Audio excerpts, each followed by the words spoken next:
Hello everyone. JEE mains 2023 फरवरी में अ, एक question पूछा गया था जिसमें तीन इक्वेशंस दी गई थी, सिस्टम ऑफ लीनियर इक्वेशंस। और पूछा गया था कि which of the following is not correct. और इन ऑप्शंस में इनफाइनाइट सॉल्यूशन, नो सॉल्यूशन के बारे में डिस्कस किया गया है।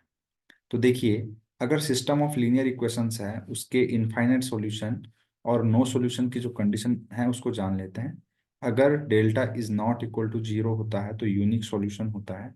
डेल्टा इक्वल टू जीरो होने पर दो पॉसिबिलिटी होती है, एक होती है नो सॉल्यूशन और एक होता है इनफाइनाइट सॉल्यूशन।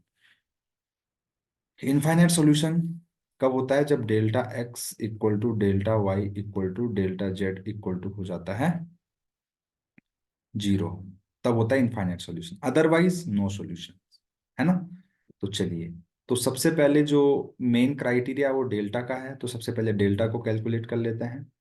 तो क्योंकि यहाँ पे इनफाइनाइट सॉल्यूशन और नो सॉल्यूशन की बात हो रही है तो डेल्टा को हम जीरो कर लेते हैं, वहां से हमें अल्फा की वैल्यू मिल जाएगी। तो चलिए इस क्वेश्चन को हम सॉल्व करते हैं। तो अब इस यहाँ पर मैंने क्या कर लिया, एक डेल्टा बनाया, डिटर्मिनेंट। डिटर्मिनेंट क्या है?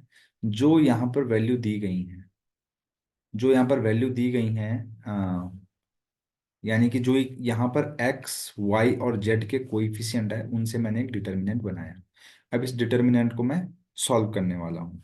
तो देखिए, इसको सॉल्व करने के लिए मैं यहाँ पे एक ऑपरेशन लगाता हूँ, R1 में चेंज करता हूँ, R1 plus R2 plus R3 करके।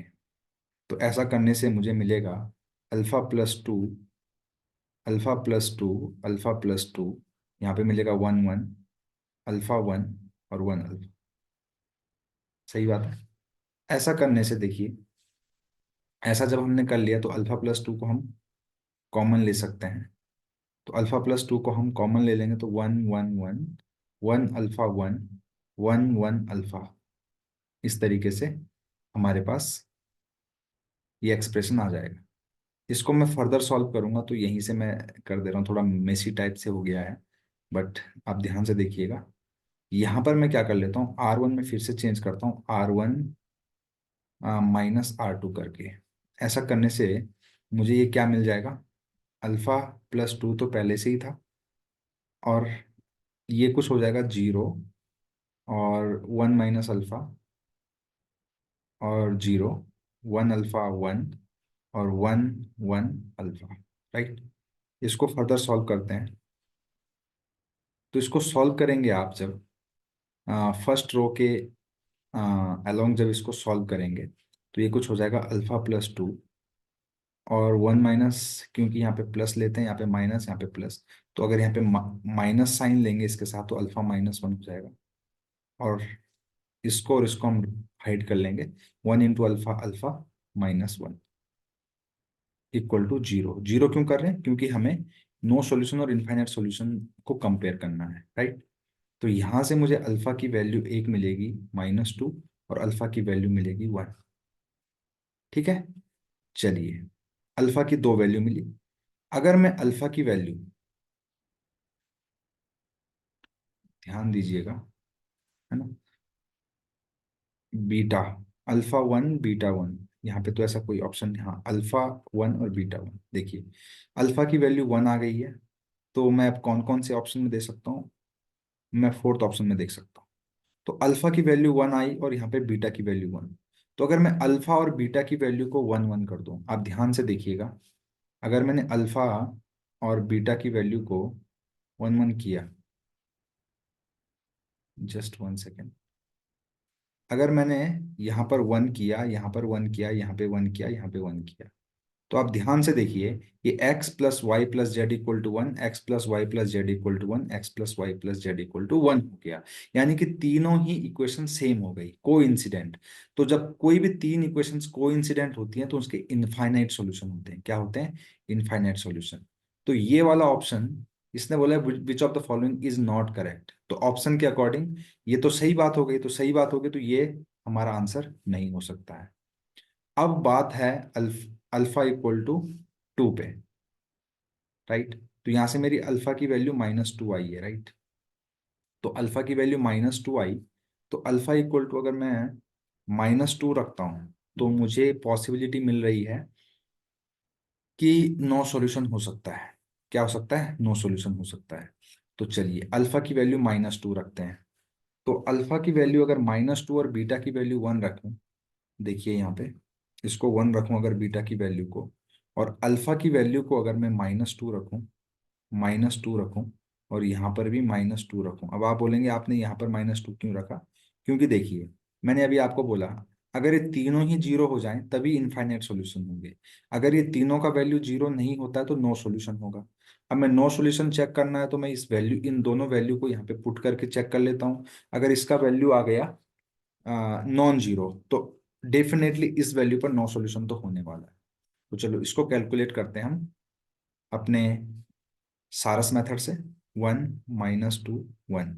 आप ऐसे मतलब किसी भी तरीके से आप कैलकुलेट कर सकते हैं, बट मैं आपको एक दूसरा मेथड इंट्रोड्यूस करना चाहता हूँ। देखिए इनको इंटू करिए, 4 आएगा। इनको इंटू करके 1 आएगा। 4 और 1 5। इनको इंटू करके 1 आएगा, यानी कि इस एरो का मेरा सम आ गया 6।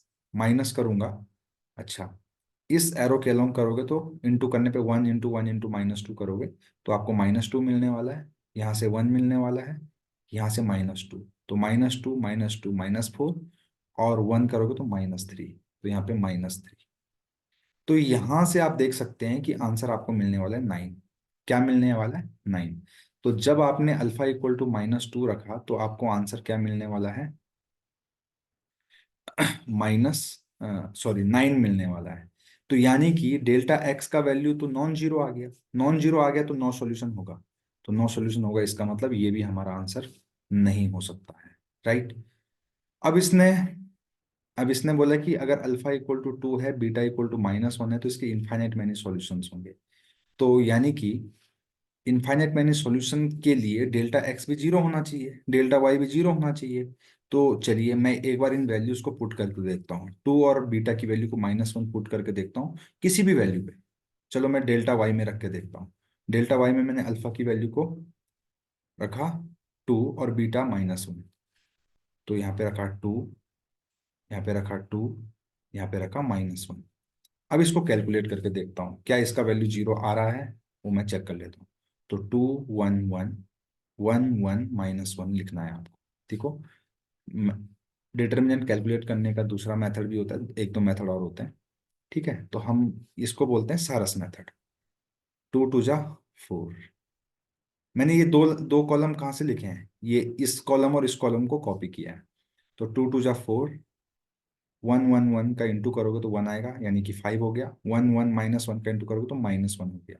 तो 1 और -1 कैंसिल हो गया, तो यहाँ से बचेगा 4 माइनस 2 × 1 × 1 2। 2 × 1 × -1 -2, तो 2 और -2 जीरो हो गया। 1 1 1 1 हो जाएगा, तो 1। तो इसका आंसर आ गया 3। ठीक है ना। इसने क्या बोला कि जब अल्फा की वैल्यू 2 है, बीटा की वैल्यू -1, तो इसके इनफाइनाइट मैनी सॉल्यूशन होंगे। और इनफाइनाइट मैनी सॉल्यूशन तभी हो पाते हैं जब इन इन तीनों का वैल्यू जीरो होता है। अगर किसी एक का वैल्यू भी नॉन जीरो है तो नो सॉल्यूशन होंगे। तो इसका मतलब फर्स्ट वाला जो है इनकरेक्ट है। क्या है? इनकरेक्ट है। इसका मतलब हमारे इस क्वेश्चन का आंसर हो जाएगा ऑप्शन नंबर 1। तो इसी तरीके से इस क्वेश्चन को हमें प्रोसीड करना था। अगर आपको सॉल्यूशन अच्छा लगा हो, पसंद आए, तो प्लीज चैनल को लाइक शेयर और सब्सक्राइब करना बिल्कुल ना भूलें। Thank you very much.